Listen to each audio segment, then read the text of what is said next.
Aquí comienza la historia. El sol de la mañana atravesaba el esqueleto de la obra negra mientras Héctor Castillo recorría el perímetro del complejo médico a medio construir, sus botas crujían sobre la grava. A sus 35 años, se movía con la precisión controlada de sus días en las fuerzas especiales, aunque la dureza en su mirada se había suavizado un poco en los 3 años transcurridos desde la muerte de su esposa. Su equipo lo respetaba, no porque lo exigiera, sino porque se lo había ganado. Era el primero en llegar a la obra y el último en irse, y conocía cada tornillo y viga de memoria. Jefe, el subcontratista eléctrico está preguntando de nuevo sobre los conductos del segundo piso, gritó su capataz. Héctor sacó su tableta, desplazándose por los planos. Dile a Martínez que las especificaciones no han cambiado desde ayer. Si tiene dudas, que venga conmigo directamente, no a través de terceros. Le entregó sus notas. Me voy temprano hoy. Asunto familiar. La palabra, familia, todavía se sentía incompleta. Solía significar 3, él, Sara y su hijo Samuel. Ahora solo eran ellos dos en esa casa demasiado silenciosa, tratando de descubrir cómo estar enteros cuando faltaba un tercio de ellos.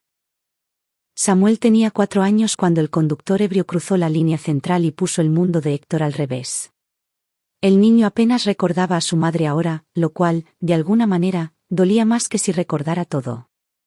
El teléfono de Héctor vibró. Un mensaje de Lorena Cifuentes, la madre de su difunta esposa. ¿Sigue en pie lo de este fin de semana? A Ernesto y a mí nos encantaría tener a Samuel.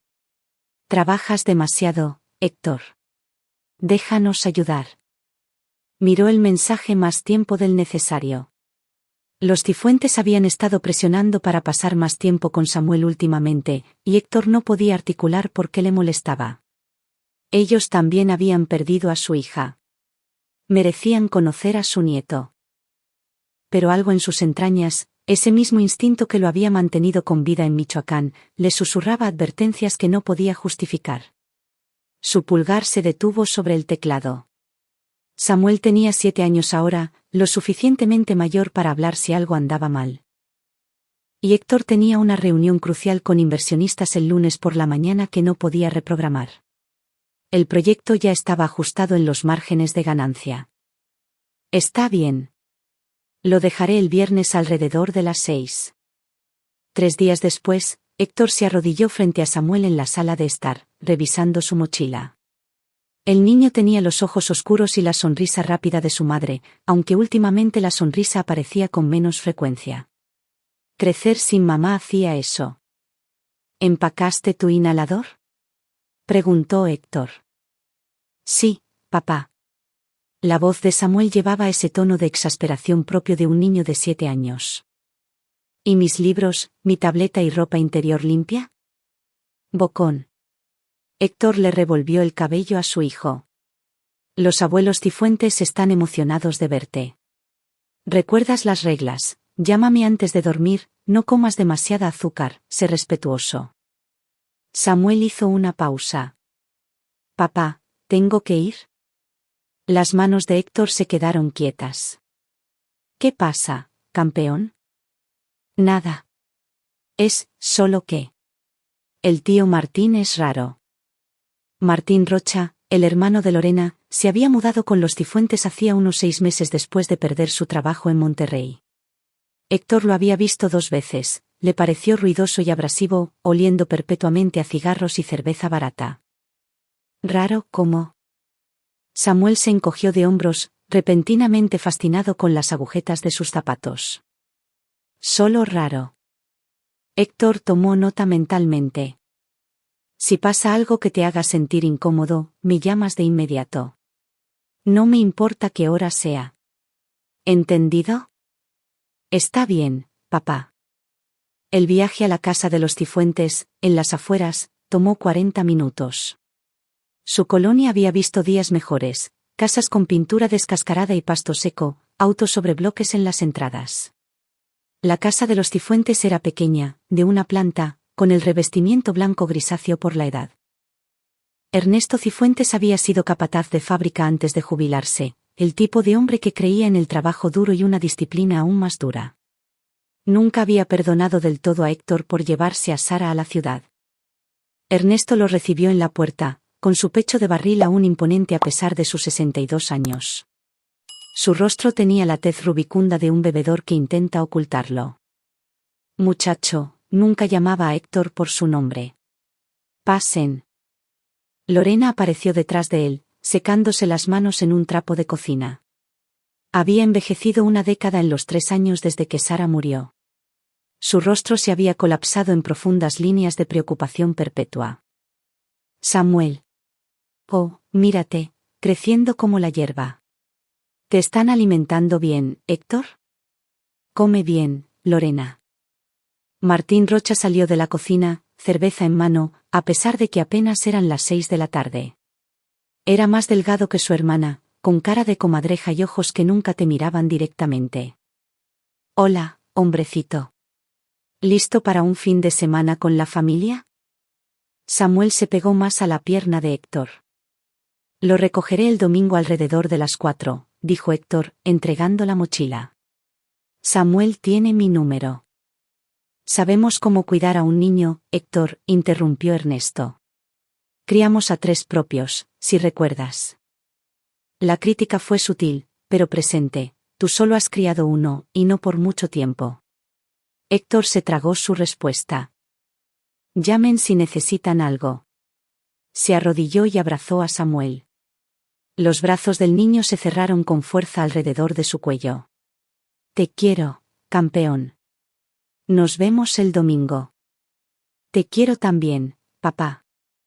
Mientras Héctor caminaba de regreso a su camioneta, miró hacia la casa de al lado. Una mujer mayor estaba en su ventana, parcialmente oculta por las cortinas.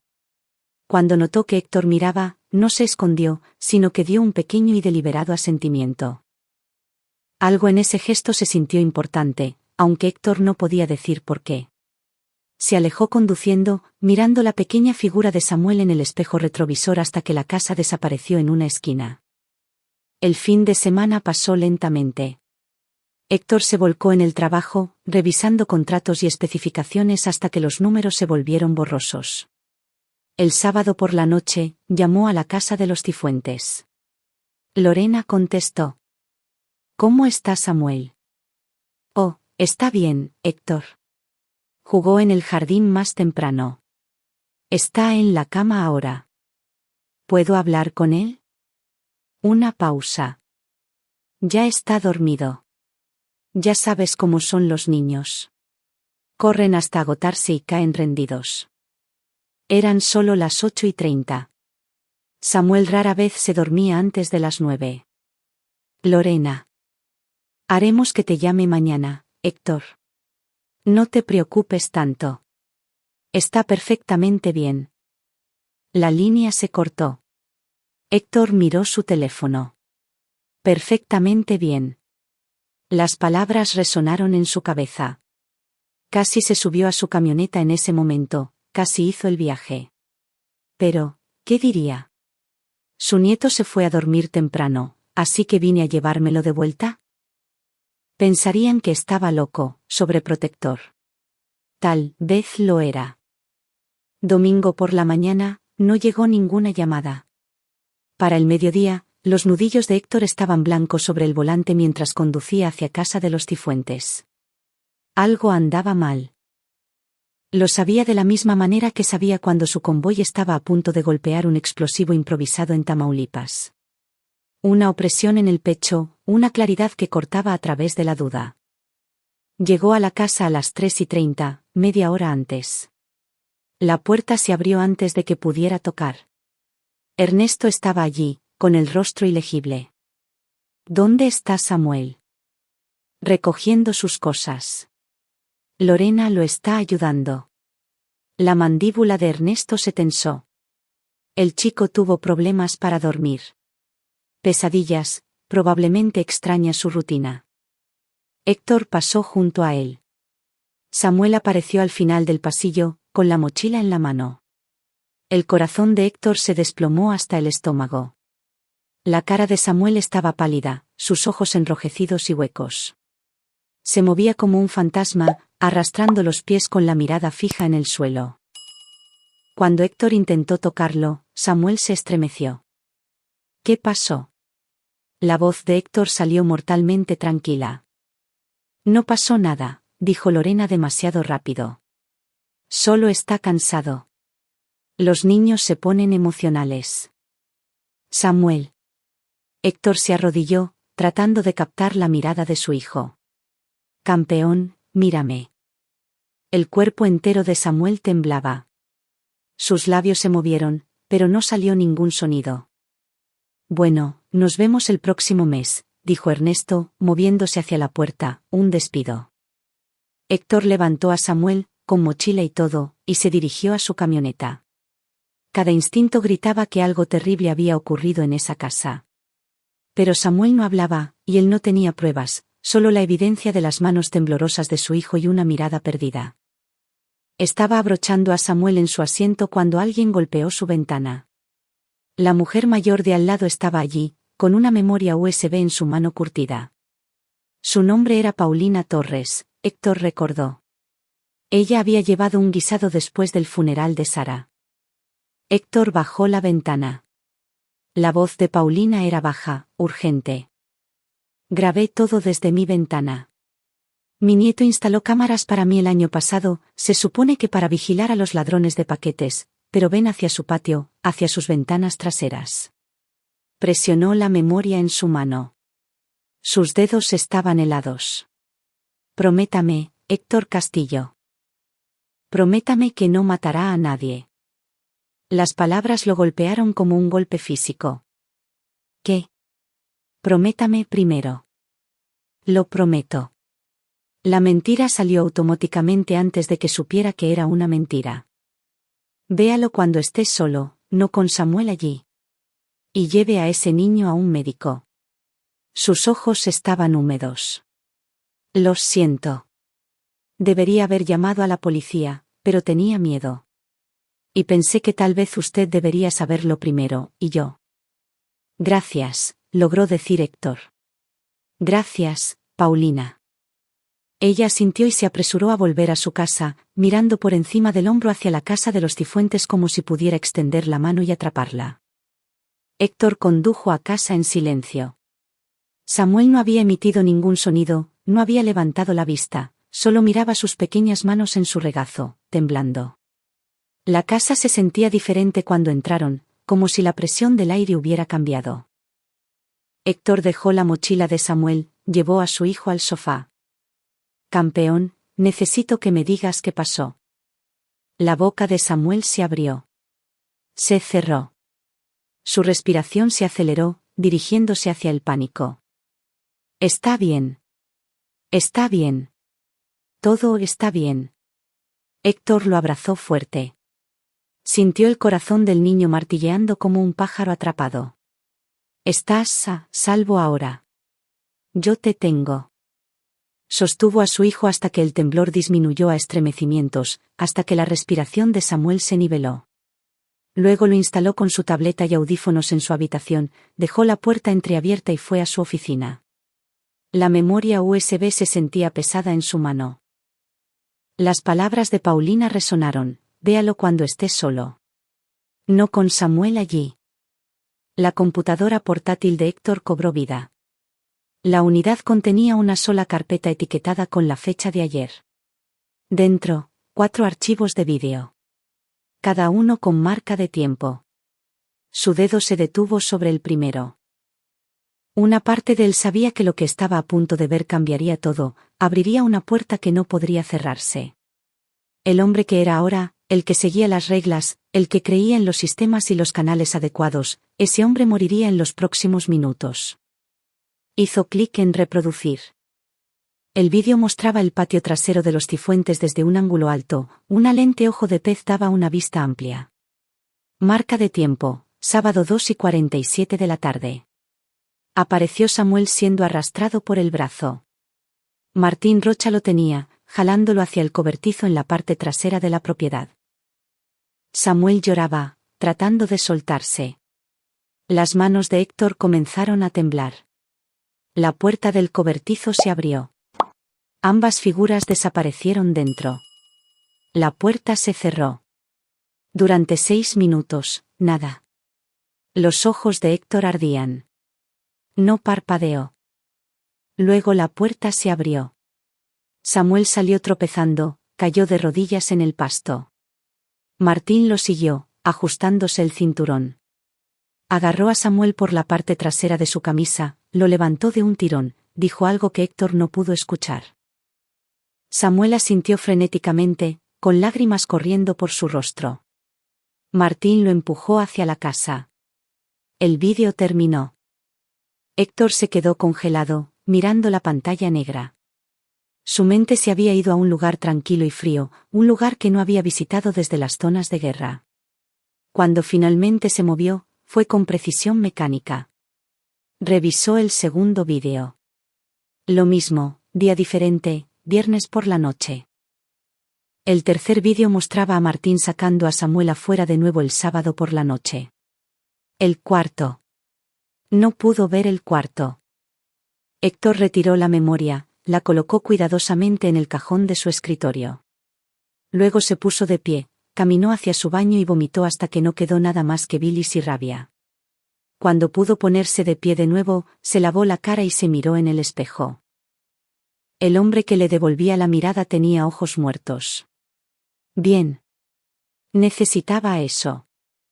Encontró a Samuel dormido en su habitación, acurrucado alrededor de una almohada, con los audífonos todavía puestos. Héctor se sentó a su lado en la cama, solo viendo a su hijo respirar. El niño que había prometido proteger.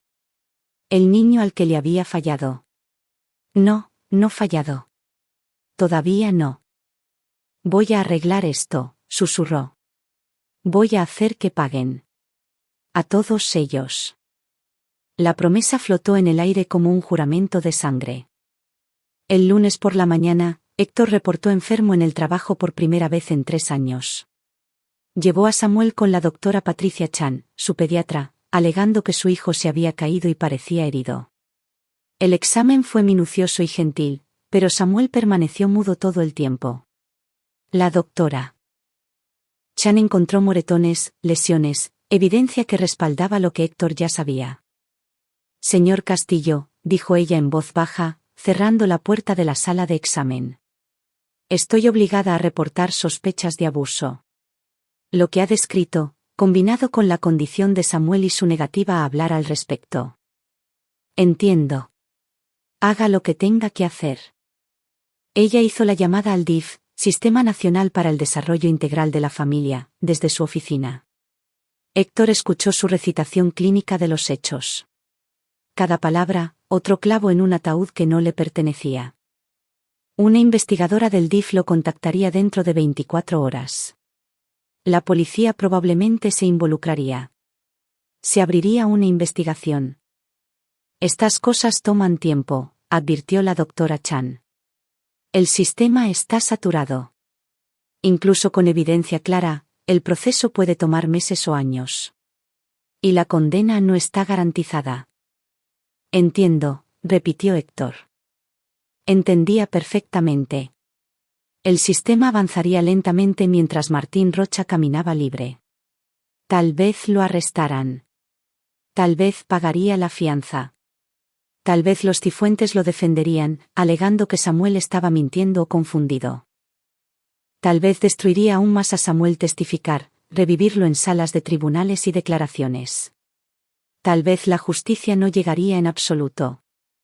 Esa noche, después de que Samuel finalmente se durmió, ayudado por el medicamento que la doctora Chan había recetado para su ansiedad, Héctor regresó a su oficina. Había pasado la tarde haciendo llamadas, reuniendo información, utilizando las habilidades de investigación que el ejército le había enseñado. Martín Rocha, 56 años, había sido despedido de su trabajo en la fábrica en Monterrey por sospecha de robo. Antes de eso, había saltado entre puestos, siempre saliendo bajo circunstancias cuestionables. 2 veces divorciado, sin hijos, lo que ahora parecía la única misericordia del universo, un arresto por conducir ebrio en su historial, quejas de vecinos en su dirección anterior sobre ruido y comportamiento inapropiado que nunca llegaron a cargos formales. Un patrón. Héctor se dio cuenta de que esta no era la primera vez, tal vez ni siquiera la 10ª.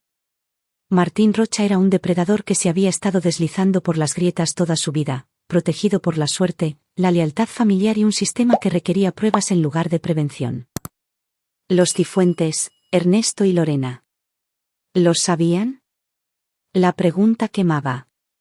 Esa llamada telefónica del sábado. La rápida insistencia de Lorena de que Samuel estaba bien, dormido, no disponible. La actitud defensiva de Ernesto en la recogida, su prisa por sacarlos. La forma en que ninguno había llamado para ver cómo estaba Samuel desde que supieron. Tal vez no fue la primera vez. Tal vez se convencieron a sí mismos de que no era nada. Pero al final del fin de semana, lo sabían y habían elegido su lado. Héctor abrió su computadora portátil y comenzó a escribir. No un plan, todavía no. Solo una lista de nombres, recursos, activos, las cosas que sabía sobre sitios de construcción y fallas estructurales, los contactos que aún tenía de sus días de servicio, el dinero en su cuenta de ahorros, la rabia que lo alimentaría a través de lo que viniera después. La investigadora del DIF llamó el martes por la mañana. Su nombre era Sharon Montes, y sonaba agotada incluso antes de que comenzara la conversación. Señor Castillo, he revisado el informe médico y la declaración de la doctora Chan. Necesitaremos entrevistar a Samuel y abriremos una investigación en el hogar de los Cifuentes. ¿Qué pasa con Martín Rocha? Involucraremos a la policía. El Ministerio Público determinará si se justifican cargos criminales. Sí. Una pausa. Señor Castillo, sé que esto es difícil, pero Samuel no ha hablado sobre lo que sucedió. Sin su testimonio. Hay evidencia en vídeo que lo muestra siendo llevado a un cobertizo, lo cual es preocupante. Absolutamente. Pero sin saber qué ocurrió adentro, sin que Samuel lo confirme, un abogado defensor argumentaría que no hay prueba de lo que sucedió. El agarre de Héctor en el teléfono se tensó. Entonces, está diciendo que no le pasará nada. Estoy diciendo que es complicado. Los moretones están documentados, pero no son concluyentes por sí solos. Los niños de 7 años se hacen moretones. Necesitamos que Samuel hable con nosotros. Pero Samuel no estaba hablando. Ni con Héctor, ni con la doctora Chan, ni con el psicólogo infantil. Héctor ya había programado citas de trauma. El psicólogo explicó que podría manifestarse como mutismo selectivo.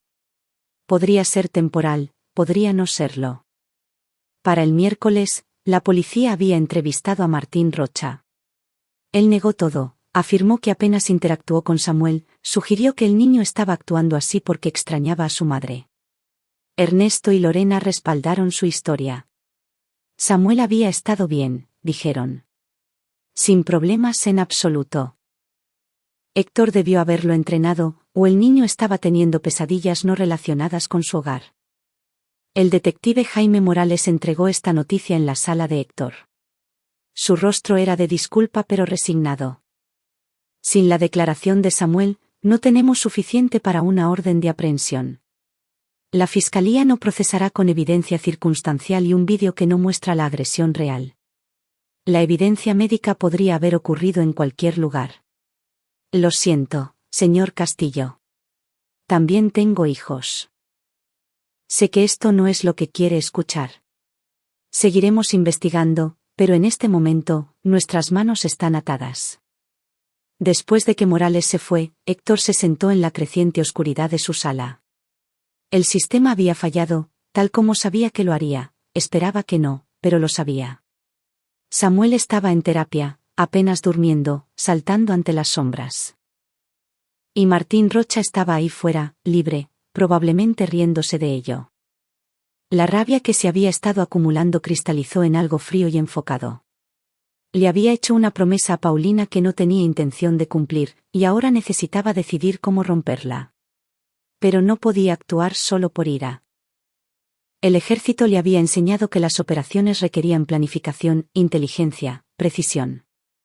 No hacías ruido cuando el silencio funcionaba. No te exponías innecesariamente. Y siempre tenías una estrategia de salida. Héctor sacó un cuaderno y comenzó a escribir en serio. Esta vez, no solo nombres y recursos, sino un plan. uno real. Si el sistema no le daba justicia, él construiría la suya propia. Durante las siguientes 2 semanas, Héctor se convirtió en un fantasma en su propia obra. Presente pero distante, delegando responsabilidades que normalmente manejaría él mismo. Su capataz lo notó pero no comentó. Todos sabían que su hijo había estado en el hospital, que tenía problemas. Le dieron espacio. Héctor usó ese espacio para investigar. Condujo pasando la casa de los Cifuentes a diferentes horas del día, mapeando rutinas. Ernesto se iba a su club de veteranos los martes y jueves por la mañana. Lorena era voluntaria en la iglesia los miércoles por la tarde. Martín no tenía horario, ni trabajo, pero hacía viajes regulares a una licorería a 3 cuadras de distancia, la mayoría de las noches alrededor de las 7. Lo investigó en línea, encontró las redes sociales de Martín llenas de diatribas amargas sobre la corrección política y las acusaciones falsas. Encontró publicaciones de hace años, quejas de mujeres que habían trabajado con él, un patrón oculto a plena vista. Héctor también se miró a sí mismo, evaluando honestamente de lo que era capaz. Había matado en la guerra, pero eso era diferente. Distancia, órdenes, objetivos legítimos. Esto sería personal, ilegal. El fin de la vida que había construido si lo atrapaban. Pero ver a Samuel despertar gritando por las pesadillas, ver a su niño brillante desvanecerse en el silencio hizo que la elección fuera clara. Había cosas peores que la prisión. Vivir con el conocimiento de que el abusador de su hijo caminaba libre mientras Samuel sufría. Esa era una de ellas. El tercer miércoles, Héctor siguió a Martín a la licorería, lo vio entrar arrastrando los pies, salir con una bolsa marrón, conducir de regreso a casa. El hombre era rutinario, predecible. Bien. Esa noche, Héctor hizo una llamada a un viejo compañero del escuadrón, Joaquín Méndez, quien había dejado el servicio y ahora trabajaba en seguridad privada en Guadalajara. Joaquín, necesito información sobre cómo adquirir algo. ¿Qué tan ilegal estamos hablando? Muy. Joaquín se quedó callado por un momento. ¿Esto es por tu hijo? Morales mencionó que algo podría haber pasado. Mundo pequeño. Joaquín y el detective Morales habían servido juntos. Sí. Dame 2 días. Y Héctor. Lo que sea que estés planeando, piensa bien si vale lo que costará. Ya lo hice. Los artículos llegaron el viernes a través de un contacto que Joaquín proporcionó. Un hombre llamado Claudio Cano, quien no hizo preguntas y aceptó efectivo. Héctor los escondió en su garaje, enterrados bajo suministros de construcción legítimos. Samuel había comenzado a hablar de nuevo, pero solo en susurros, solo con Héctor, solo sobre temas seguros como caricaturas y la escuela. Su terapeuta dijo que se estaba progresando, pero sería lento. La confianza, una vez destrozada, requería tiempo para reconstruirse. Héctor no tenía tiempo. Cada día que Martín Rocha respiraba aire libre era una afrenta a todo lo que él creía. Pero los errores impulsados por la rabia solo empeorarían las cosas. Se obligó a esperar, a planificar, a estar seguro. La oportunidad llegó 3 semanas después del incidente inicial. El detective Morales llamó con una actualización. La investigación estaba siendo suspendida por falta de pruebas. El DIF continuaría monitoreando, pero sin el testimonio de Samuel, no había nada más que pudieran hacer. Lo siento, Héctor. Realmente lo siento. Héctor le agradeció y colgó. Luego sacó su cuaderno y comenzó a finalizar el plan. La fase 1 comenzaría mañana. La fase 2 seguiría rápidamente. Y cuando terminara, Martín Rocha entendería lo que significaba lastimar a un niño. Los Cifuentes entenderían lo que significaba proteger a un monstruo. Y Héctor entendería en qué se había convertido. Pero mientras revisaba a Samuel esa noche, viendo a su hijo finalmente dormir en paz por primera vez en semanas, Héctor ya sabía la respuesta a esa pregunta. Se convertiría exactamente en lo que necesitaba ser. El sábado por la mañana llegó envuelto en el frío de otoño. Héctor dejó a Samuel en la casa de su amigo Marcos para jugar, cuidadosamente verificado y arreglado con padres en los que confiaba. Luego condujo a una instalación de almacenamiento a 40 minutos fuera de la ciudad, rentada bajo un nombre falso con efectivo. Adentro había reunido sus materiales durante la semana pasada. Nada que no pudiera explicarse individualmente, suministros de construcción, herramientas de su oficio. Pero juntos formaban algo más, algo oscuro y con un propósito. Cargó artículos específicos en su camioneta, los cubrió con lonas y condujo a un lugar a 3 cuadras de la casa de los Cifuentes. Desde allí, caminó. Gorra de béisbol calada, manos en los bolsillos. Un hombre dando un paseo un sábado por la mañana. Nada destacable. El auto de Martín estaba en la entrada. Ernesto se había ido, club de veteranos como se esperaba. Lorena estaría adentro, probablemente en la cocina. El patrón se mantenía. Héctor no se acercó a la casa. Todavía no. En cambio, fue a la puerta de Paulina Torres y tocó. Ella respondió rápidamente, como si hubiera estado esperando. Señor Castillo, quería agradecerle de nuevo por lo que hizo, por tratar de ayudar a Samuel. Sus ojos buscaban en su rostro. ¿Cómo está? Mejorando lentamente. Héctor hizo una pausa. La investigación fue suspendida. Falta de pruebas. El rostro de Paulina se arrugó. Oh, pobre bebé. Pobre niño. Necesito pedirle algo, Paulina. ¿Esas cámaras que instaló su nieto, graban constantemente o solo cuando detectan movimiento? Ella entendió de inmediato lo que realmente estaba preguntando. Constantemente. Guardan todo en un servidor en la nube. Mi nieto lo revisa semanalmente, borra las grabaciones viejas, pero la grabación de ese fin de semana todavía existe. Sí, solo le di los segmentos que pensé. Pero hay más. Momentos en los que no estaba mirando, no sabía que debía cortarlo. Se retorció las manos. Debería haberle dado todo a la policía. No, dijo Héctor en voz baja. Hizo lo correcto. ¿Puedo pedirle un favor más? Necesito que vaya a quedarse con su nieto por unos días empezando mañana. Dígale que quiere visitarlo. No mencione esta conversación. Señor Castillo, ¿qué va a hacer? Algo que necesita hacerse. Ella lo miró fijamente por un largo momento, luego asintió lentamente. Empacaré esta noche. Me iré a primera hora mañana por la mañana. Gracias. Esa promesa que me hizo, dijo ella cuando él se dio la vuelta para irse. ¿La va a romper? Héctor la miró.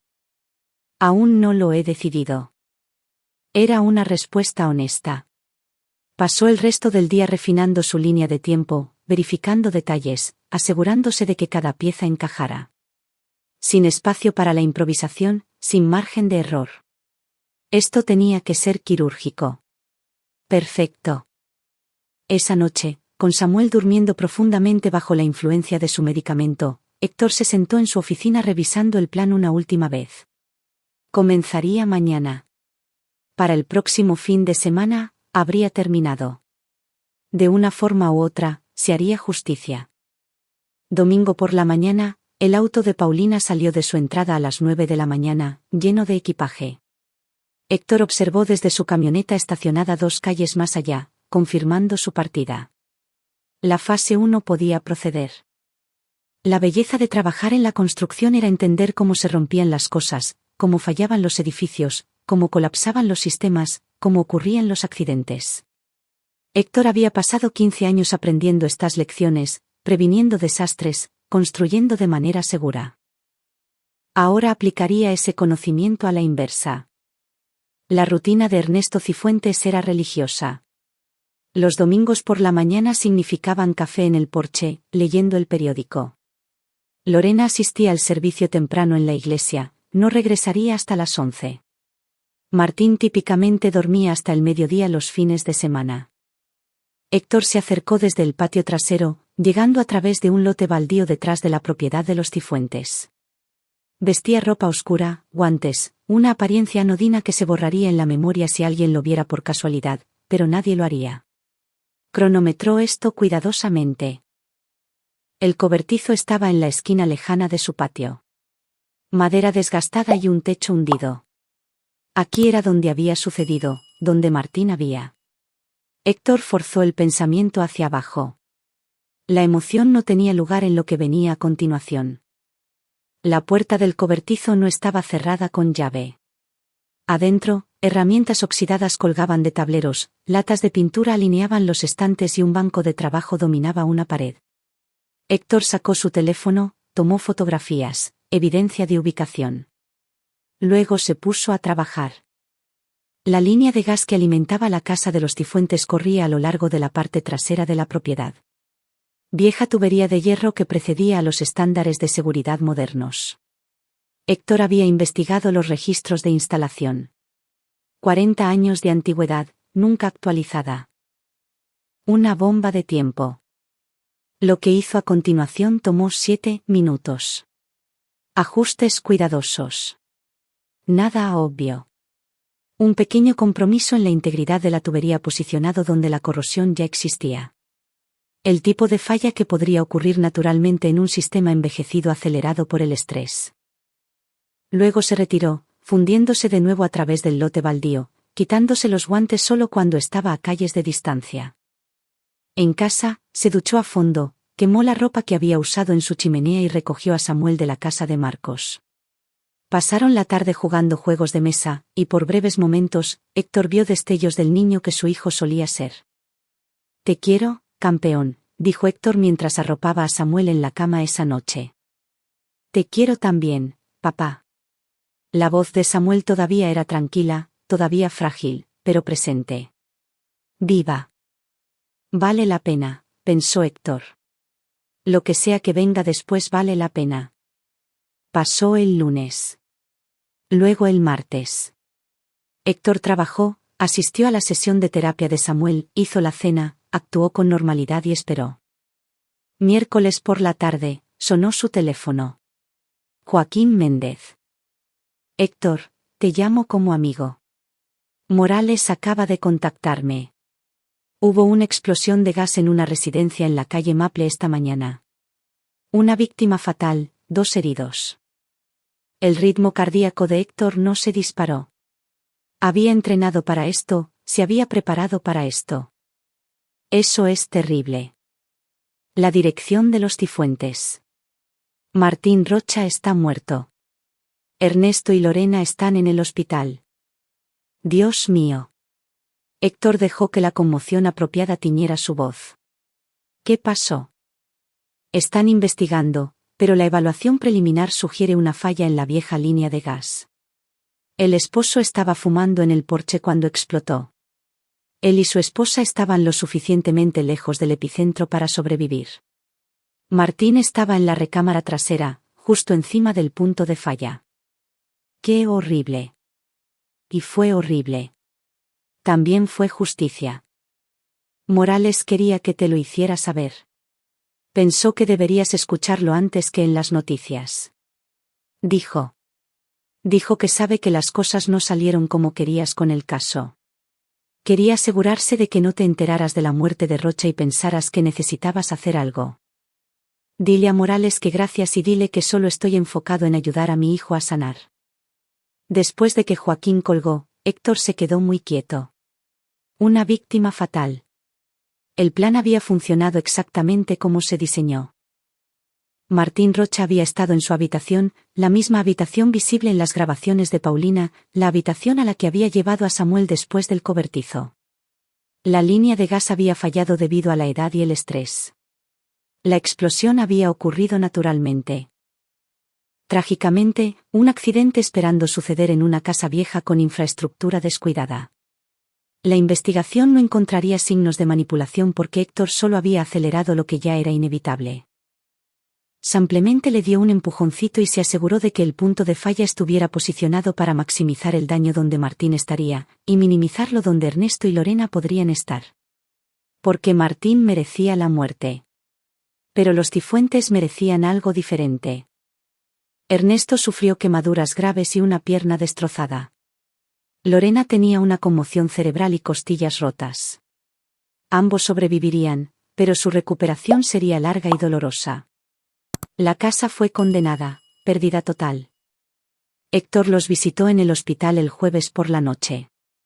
Llevó flores, expresó simpatía, interpretó perfectamente al yerno preocupado. Lorena lloró cuando lo vio. Héctor, es tan terrible. La casa, todo, y Martín. Pobre Martín. Lamento su pérdida, dijo Héctor, sin sentir nada de eso. Ernesto yacía en su cama mirando al techo. Cuando Héctor se acercó, los ojos del hombre mayor parpadearon hacia él y algo pasó entre ellos. Una pregunta, una sospecha. Tremendo accidente, dijo Ernesto lentamente. Las casas viejas pueden ser peligrosas. La infraestructura falla. Es curioso cómo falló justo ahora. ¿No es así? Héctor se inclinó más cerca, bajando la voz. ¿O es curioso cómo el hombre que lastimó a mi hijo casualmente estaba parado en la zona cero cuando sucedió? El rostro de Ernesto se puso blanco. No sé de qué estás hablando, susurró. Sí, sí sabes. Sabías lo que era Martín. Sabías lo que hizo, y lo protegiste. Héctor se enderezó. La investigación no encontrará nada malo con esa línea de gas excepto la edad. Ninguna evidencia de manipulación, solo un desafortunado accidente. Pero tú y yo sabemos la verdad. No puedes probar nada. Tú tampoco. Héctor sonrió fríamente. Y eso te va a carcomer todos los días por el resto de tu vida. Preguntándote si fui yo. Sabiendo que no puedes decir nada sin admitir que encubriste a un abusador de niños. Viviendo con la culpa de la muerte de tu cuñado porque no pudiste atreverte a entregarlo cuando debiste haberlo hecho. Comenzó a irse, luego se detuvo. Ah, y Ernesto, tengo copias de las grabaciones de Paulina Torres. Todo, no solo lo que le di a la policía. Si tú o Lorena intentan ver a Samuel de nuevo, alguna vez hacen algún reclamo sobre mi hijo, esas grabaciones se hacen públicas. Cada segundo de ellas con una explicación completa de cómo albergaron a un depredador en su hogar. Lorena jadeó. No te atreverías. La voz de Héctor era plana. Final. Han perdido su casa, su hermano, su salud. No pierdan la poca dignidad que les queda. Salió caminando, dejándolos con su dolor y su culpa. La investigación sobre la explosión concluyó 2 semanas después. Muerte accidental causada por una falla catastrófica en la línea de gas debido a la edad y el mal mantenimiento. Sin evidencia de juego sucio.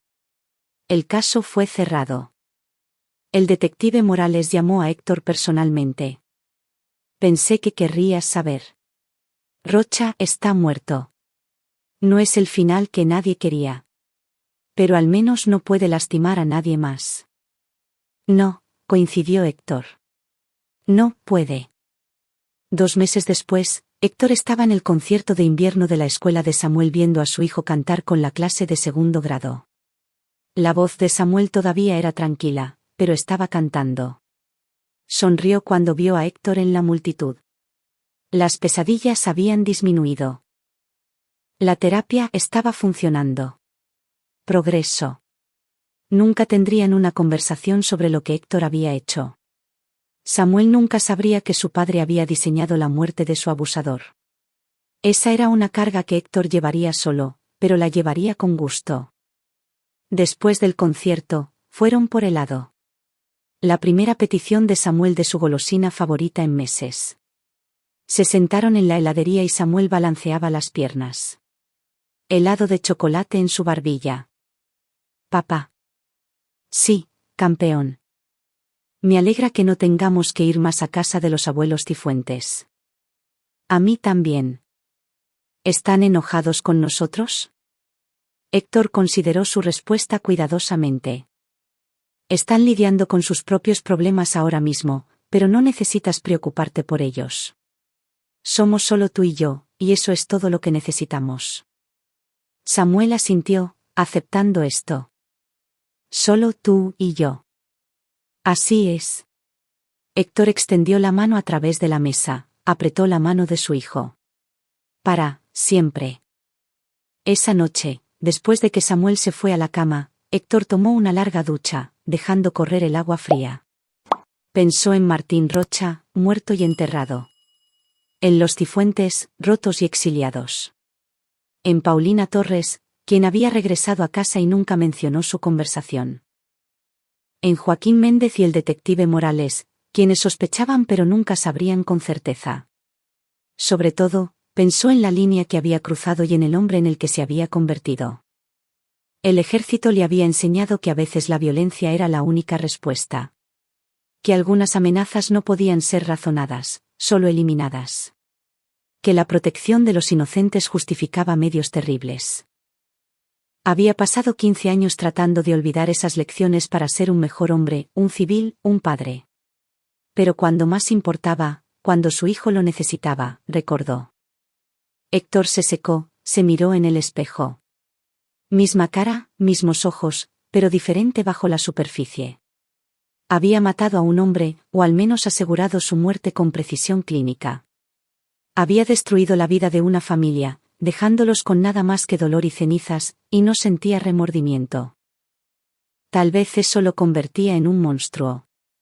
Tal vez cruzar esa línea significaba que nunca podría volver atrás. Pero Samuel estaba durmiendo pacíficamente al final del pasillo, sanando lenta pero seguramente. Y eso valía cualquier precio, incluso su propia alma. Héctor apagó la luz y fue a su oficina una última vez. Sacó la memoria USB de Paulina del cajón de su escritorio junto con el cuaderno que contenía sus planes. Alimentó ambos en su trituradora, vio los pedazos revolotear en el contenedor como nieve oscura. Luego llevó el contenedor afuera y quemó todo en su chimenea, removiendo las cenizas hasta que no quedó nada más que polvo gris que no contaba historias. Cuando terminó, revisó a Samuel una última vez. Su hijo dormía con una leve sonrisa en el rostro, perdido en sueños que, con suerte, no tenían monstruos. Héctor le besó la frente suavemente. Estás a salvo ahora. Te prometo que estás a salvo. Y lo estaba. En lo que sea que Héctor se hubiera convertido, lo que sea que hubiera hecho, esa única cosa era verdad, Samuel estaba a salvo. Y al final, esa era la única justicia que importaba. Un año después, el complejo médico que el equipo de Héctor había construido estaba completo. Vidrio y acero relucientes contra el horizonte de la ciudad. La ceremonia de apertura contó con discursos de administradores y políticos, pero Héctor se quedó atrás, incómodo con los elogios. Samuel estaba con él, usando un pequeño casco de obra que Héctor le había conseguido como broma, pero que el niño insistió en usar. Ahora con 8 años, era más alto, más seguro, todavía callado a veces, todavía en terapia, pero sanando inconfundiblemente. ¿Tu papá construyó todo este lugar? Preguntó la mamá de Marcos, impresionada. No solo, dijo Héctor. Pero administré el proyecto. Estaba orgulloso. No solo del edificio, sino de la vida que había reconstruido, la normalidad por la que había luchado, la paz que había asegurado, por oscuros que fueran sus cimientos. Los Cifuentes se habían mudado a Querétaro para vivir con la hermana restante de Lorena. Héctor recibía algún correo electrónico ocasional, forzado, formal, nunca mencionando el pasado. Nunca respondía. Ese capítulo estaba cerrado.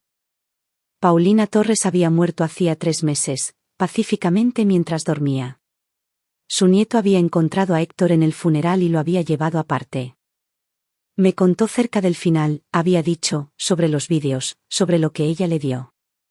Dijo que usted fue un buen padre que hizo lo que tenía que hacer. Héctor había asentido, incapaz de hablar. Ella tenía razón. El nieto continuó. Yo hubiera hecho lo mismo. Ahora, viendo a Samuel perseguir a Marcos por el vestíbulo del complejo médico mientras sus padres intentaban corralarlos, Héctor sintió algo cercano a la satisfacción, no felicidad, no estaba seguro de si volvería a sentir algo tan simple, pero sí paz. El conocimiento de que había protegido a su hijo cuando los sistemas fallaron, que se había hecho justicia, incluso si la balanza no era la tradicional. Su teléfono vibró. Joaquín. Vi las noticias sobre tu edificio.